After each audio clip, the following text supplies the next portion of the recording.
نحمده ونصلي ونسلم على رسوله الكريم وعلى آله وأصحابه أجمعين اما بعد فاعوذ بالله من الشیطان الرجیم بسم اللہ الرحمن الرحیم۔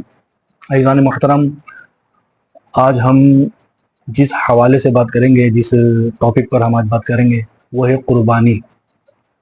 تو یاد رکھیے گا کہ آج کل یہ چورن جو بیچ رہے ہیں لوگ، یعنی قربانی کے جب دن قریب آتے ہیں، بقرعید کے جب دن قریب آتے ہیں تو یہ چورن بیچنا سٹارٹ ہو جاتے ہیں کہ یار یہ قربانی کے پیسے صدقہ کر دو، کسی کی بیٹی کی شادی کروا دو، کسی کو گھر بنانے کے لیے دے دو، کسی غریب کی مدد کر دو، ثواب آپ کو اتنا ہی ملے گا جتنا قربانی کا ثواب ملے گا۔ تو بہتر یہ ہے کہ آپ کسی کے کام آ جاؤ۔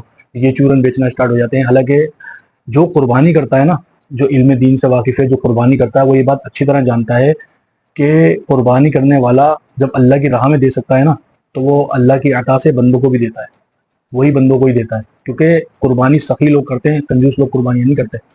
کنجوس لوگ اگر کر بھی لیتے ہیں نا قربانی، تو بہت زیادہ اتنا واہ واہ کرواتے ہیں اپنی کہ میں آپ کو بتا نہیں سکتا۔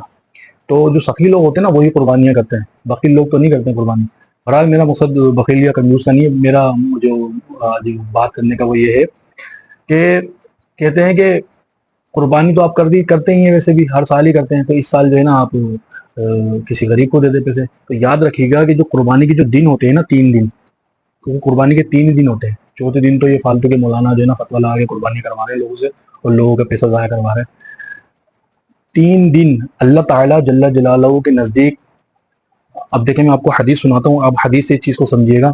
حضرت سیدنا ام المؤمنین سیدتنا اما عائشہ صدیقہ رضی اللہ تعالیٰ عنہ بیان کرتی ہیں کہ رسول اللہ صلی اللہ علیہ وسلم نے فرمایا کہ ایام قربانی میں انسان کا کوئی بھی نیک عمل اللہ تعالیٰ کے نزدیک جانور کا خون بہانے یعنی قربانی سے زیادہ محبوب نہیں ہے۔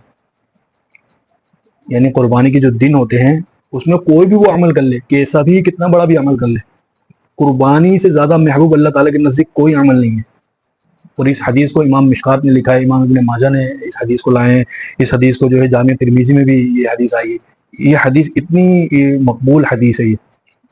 اور دیکھیں آگے کیا فرماتے ہیں کہ اور یہ قربانی کا جانور قیامت کے دن اللہ تعالیٰ کی بارگاہ میں اپنے سینگوں، بالوں اور کھروں سمیت آئے گا، اور یہ کہ ذبح کے وقت قربانی کے جانور کا بہنے والا خون زمین پر گرنے سے پہلے اللہ تعالیٰ کی بارگاہ میں مقبولیت حاصل کر لیتا ہے۔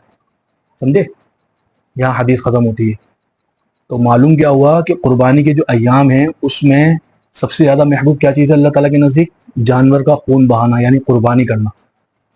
اب یہ جو چورن بیچنے والے بولتے ہیں نہیں وہ قربانی کے وجہ کسی غریب کو دے دو، وہ دے دے، یہ کر دو، یہ سب فضول باتیں ہیں۔ جو عمل جیسا ہے، جو عمل جس عمل کا جو وقت ہے وہ اسی وقت کیا جائے تو بہتر ہے۔ اللہ تعالیٰ ہمیں سمجھ کی توفیق عطا فرمائے، اور ہمیں علم دین حاصل کرنے کی توفیق عطا فرمائے، اور ہمارا خاتمہ ایمان پر فرمائے۔ وآخر دعوانا ان الحمد للہ رب العالمین۔